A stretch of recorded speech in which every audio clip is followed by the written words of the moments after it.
Hello, listening squirrels. Let's get to our second story in the Lucy Maud Montgomery The Complete Christmas Stories book. It's called A Christmas Mistake, first published in 1899. Tomorrow's Christmas, announced Teddy Grant exultantly as he sat on the floor struggling manfully with a refractory bootlace that was knotted and tagless, and stubbornly refused to go into the eyelets of Teddy's patched boots. "Ain't I glad, though? Hurrah!" His mother was washing the breakfast dishes in a dreary, listless sort of way. She looked tired and broken-spirited. Ted's enthusiasm seemed to grate on her, for she answered sharply, "Christmas indeed. I can't see that it's anything for us to rejoice over." Sounds like Scrooge. "Other people may be glad enough, but what with winter coming on, I'd sooner it was spring than Christmas. Mary Alice, do lift that child out of the ashes and put its shoes and stockings on.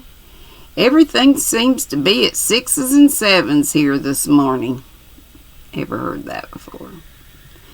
Keith, the oldest boy, was coiled up on the sofa, calmly working out some algebra problems, quite oblivious to the noise around him.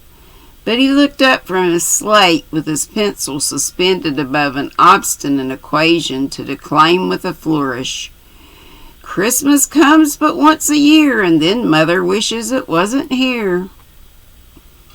"I don't, then," said Gordon, son number 2, who was preparing his own noon lunch of bread and molasses at the table and making an atrocious mess of crumbs and sugary syrup over everything. "I know one thing to be thankful for, and that is that there'll be no school. We'll have a whole week of holidays." Gordon was noted for his aversion to school and his affection for holidays. "And we're going to have turkey for dinner." I can get all my purties in the picture up there. Turkey, turkey, turkey. Where'd it go? Declared Teddy, getting up off the floor and rushing to secure his share of bread and molasses. "And cranberry sauce and pound cake, ain't we, Ma?" "No, you're not," said Mrs. Grant desperately, dropping the dishcloth and snatching the baby on her knee to wipe the crust of cinders and molasses from the chubby pink and white face. "You may as well know it now, children. I've kept it from you so far in hopes that something would turn up, but nothing has. We can't have any Christmas dinner tomorrow. We can't afford it. I've pinched and saved every way I could for the last month, hoping I'd be able to get a turkey for you anyhow, but you'll have to do without it. There's that doctor's bill to pay and a dozen other bills coming in, and people say they can't wait. I suppose they can't, but it's kind of hard, I must say." The little Grant stood with open mouth and horrified eyes. No turkey for Christmas? Was the world coming to an end? Wouldn't the government interfere if anyone ventured to dispense with the Christmas celebration? The gluttonous Teddy stuffed his fist into his eyes and lifted up his voice. Keith, who understood better than the others the look on his mother's face, took his blubbering young brother by the collar and marched him up into the porch. The twins, seeing the summary proceedings, swallowed the outcries they had intended to make, although they couldn't keep a few big tears from running down their fat cheeks. Mrs. Grant looked pityingly at the disappointed faces about you. "Don't cry, children. You make me feel worse. We're not the only ones who will have to do without a Christmas turkey. We ought to be very thankful that we have anything to eat at all. I hate to disappoint you, but it can't be helped." "Never mind, Mother," said Keith comfortingly, relaxing his hold upon the porch door, whereupon it suddenly flew open and precipitated Teddy, who'd been tugging at the handle, heels over head backwards. "We know you've done your best. It's been a hard year for you. Just wait, though. I'll soon be grown up, and then you and these greedy youngsters shall feast on turkey every day of the year. Hello, Teddy. Have you got on your feet again?" Mine, sir. No more blubbering. When I'm a man, announced Teddy with dignity, I'd just like to see you put me in the porch, and I mean to have turkey all the time, and I won't give you any either. All right, you greedy small boy, only take yourself off to school now and let us hear no more squeaks out of you. Tramp, all of you, and give Mother a chance to get her work done.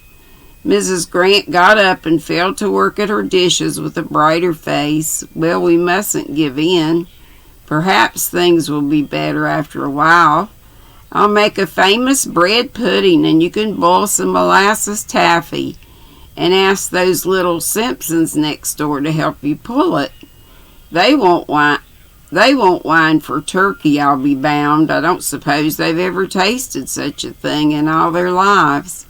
If I could afford it, I'd have had them all in to dinner with us. That sermon Mr. Evans preached last Sunday kind of stirred me up.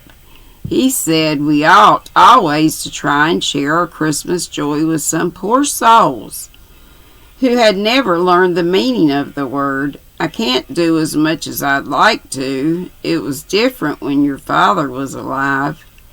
The noisy group grew silent as they always did when their father was spoken of. He had died the year before, and since his death the little family had had a hard time.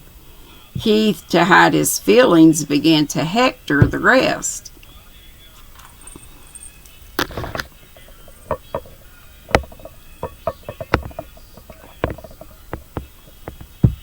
Mary Alice, do hurry up.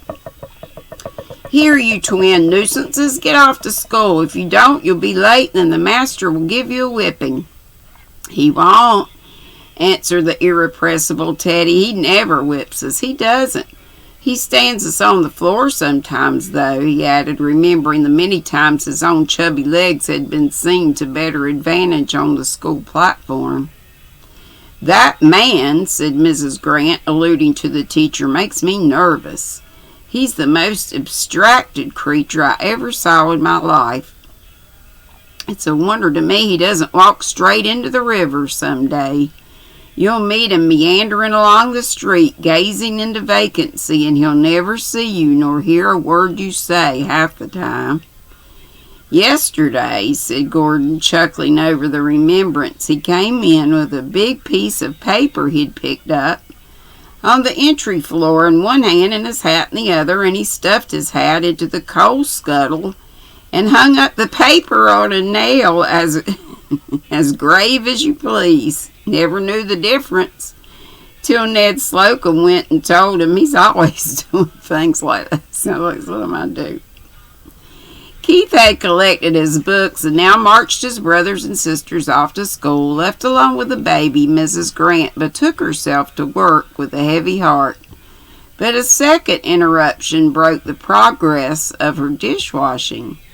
I declare, she said with a surprised glance through the window, if there isn't that absent-minded schoolteacher coming through the yard, what can he want? Dear me, I do hope Teddy hasn't been cutting capers in school again.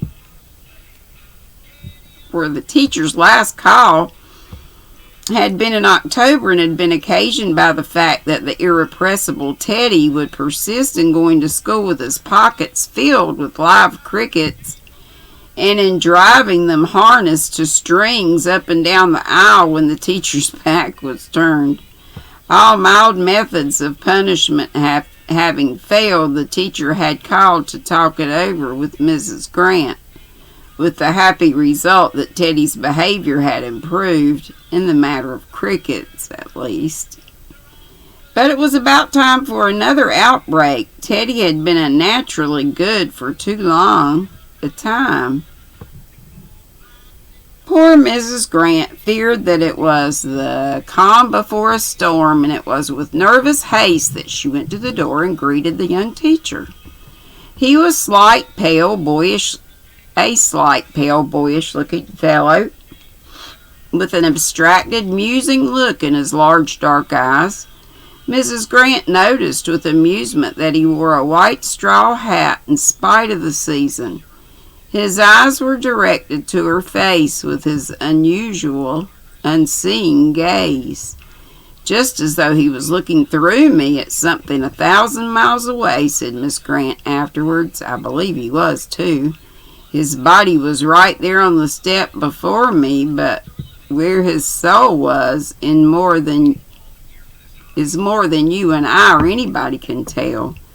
"Good morning," he said absently. "I have just called on my way to school with a message from Miss Miller. She wants you all to come up and have Christmas dinner with her tomorrow." "For land's sake," said Mrs. Grant blankly, "I don't understand." To herself she thought, "I wish I dared take him and shake him to find if he's walking in his sleep or not." "You and all the children, everyone," went on the teacher dreamily, as if he were reciting a lesson learned beforehand. "She told me to tell you to be sure and come. Shall I say you will?" "Oh, yes, that is, I suppose. I don't know," said Mrs. Grant incoherently. I never expected. Yes, you may tell her we'll come," she concluded abruptly. "Well, there's dinner." "Thank you," said the abstracted messenger, gravely lifting his hat and looking squarely through Mrs. Grant into unknown regions. When he had gone, Mrs. Grant went in and sat down, laughing in a sort of hysterical way. "I wonder if it's all right. Could Cornelia really have told him?" "She must, I suppose, but it is enough to take one's breath." Mrs. Grant and Cornelia Miller were cousins and had once been the closest of friends. But that was years ago, before some spiteful reports and ill-natured gossip had gotten between them, making only a little rift at first that soon widened into a chasm of coldness and alienation. Before this invitation surprised Mrs. Grant greatly. Miss Cornelia was a maiden lady of certain years, with a comfortable bank account and a handsome old-fashioned house on the hill behind the village. She always boarded the school teachers and looked after them maternally. She was an active church worker and a tower of strength to struggling ministers and their families. If Cornelia seemed fit at last to hold out the hand of reconciliation, I'm glad enough to take it. Dear knows I wanted to make up often enough, but I didn't think she ever would. We both of us got too much pride and stubbornness. It's the Turner blood in us that does it. The Turners were also set, but I mean to do my part now she has done hers." And Mrs. Grant made a final attack on the dishes with a beaming face. When the little Grants came home and heard the news, Teddy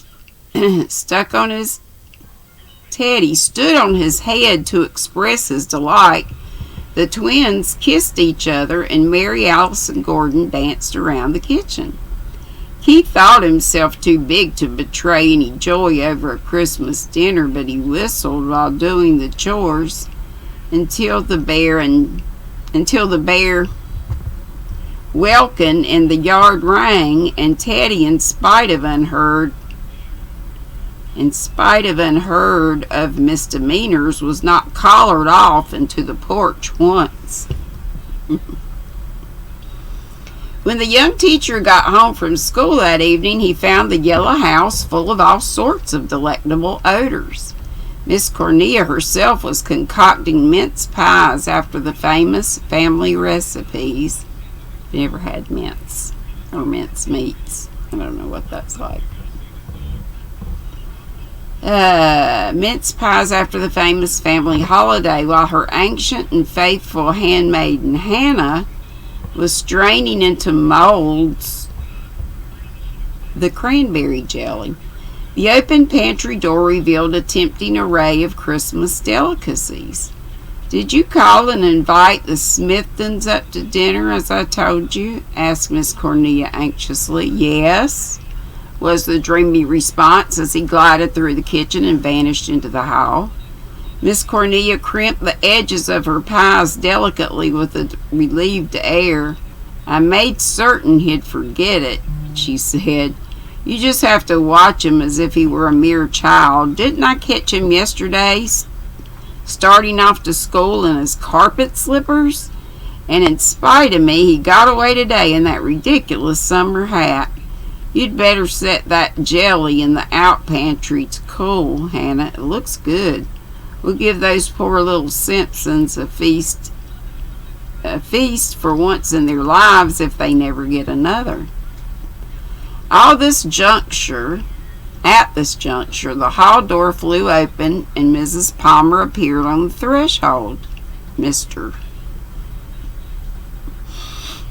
Palmer. He seemed considerably agitated, and for once his eyes had lost their look of space searching. Miss Miller, I'm afraid I did make a mistake this morning.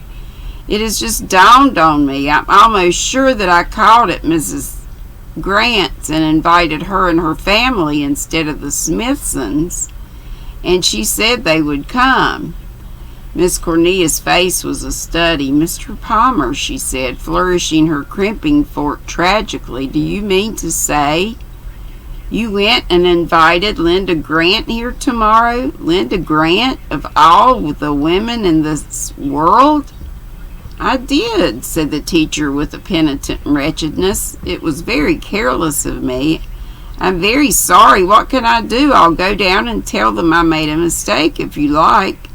You can't do that, groaned Miss Cornelia, sitting down and wrinkling up her forehead in dire perplexity.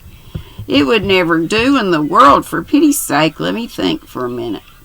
Miss Cornelia did think, to good purpose evidently, for her forehead smoothed out as her medications proceeded and her face brightened. Then she got up briskly. Well, you've done it, no mistake. I don't know that I'm sorry either. Anyhow, we'll leave it as it is, but you must go straight down now and invite the Smithsons too. And for pity's sakes, don't make any more mistakes. When he had gone, Miss Cornelia opened her heart to Hannah. I never could have done it myself. Never. The Turner is too strong in me, but I'm glad it's done. I've been wanting for years to make up with Linda, and now the chance has come, thanks to that blessed blundering boy. I mean to make the most out of it. Mind, Hannah, you never whisper a word about it's being a mistake. Linda must never know. Poor Linda. She's had a hard time. Hannah, we must make some more pies, and I must go straight down to the store and get some more Santa Claus stuff. I've only got enough to go around the Smithsons. When Mrs. Grant and her family arrived at the Yellow House next morning, Miss Cornelia herself ran out bareheaded to meet them. The two women shook hands a little stiffly, and then a reel of long repressed affection trickled out from some secret spring in Miss Cornelia's heart, and she kissed her newfound old friend tenderly. Linda returned the kiss warmly, and both felt that the old-time friendship was theirs again. The little Smithsons all came, and they and the little Grants sat down on the long, bright dining room. Wait a minute. It's all came, and then they sat down on the long, bright dining room to a dinner that made history in their small lives and was eaten over again in happy dreams for months. How those children did eat, and how beaming Miss Cornelia and grim-faced, soft-hearted Hannah and even the absent-minded teacher himself enjoyed watching them. After dinner, Miss Cornelia distributed among the delighted little souls the presents she had bought for them, and then turned them loose in the big shining kitchen to have a taffy pull. And they had it, And they had it to their heart's content. And as for the shocking, taffified state into which they got their own rosy faces in that once immaculate domain, well, as Miss Cornelia and Hannah never said one word about it, neither will I. The four women employed the afternoon in their own way, and the schoolmaster buried himself in algebra to his own great satisfaction. When her guest went home in the starlit December dusk, Miss Cornelia walked part of the way with them and had a long confidential talk with Mrs. Grant. When she returned, it was to find Hannah groaning in and over the kitchen, and the schoolmaster dreamily trying to clean some molasses off the boots with the kitchen hairbrush. Long-suffering Miss Cornelia rescued her property and dispatched Mr. Palmer into the woodshed to find the shoe brush, and then she sat down and laughed. "Hannah, what will become of that boy yet? There's no counting on what he'll do next. I don't know how he'll ever get through the world, I'm sure, but I'll look after him." Stop. I'm sure, but I'll look after him while he's here at least. I owe him a huge debt of gratitude for this Christmas blunder. What an awful mess this place is in, but Hannah, did you ever in the world see anything so delightful as that little Tommy Smithson stuffing himself with plum cake, not to mention Teddy Grant? It did me good just to see them. And that's all. Yay, they got a good Christmas meal after all. And the next story is called A Christmas Inspiration, and it's written 2 years after the last one, I think. 1901. A Christmas Inspiration. Hope you're liking these. I am.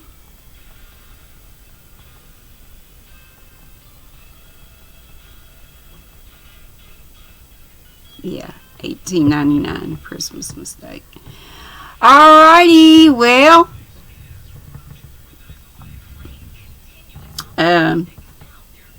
I'll be back tomorrow. I hope. And for Live at 5 also tomorrow, be sweet. Don't be ugly. Do something fun. Do something Christmassy. Love y'all. Bye-bye.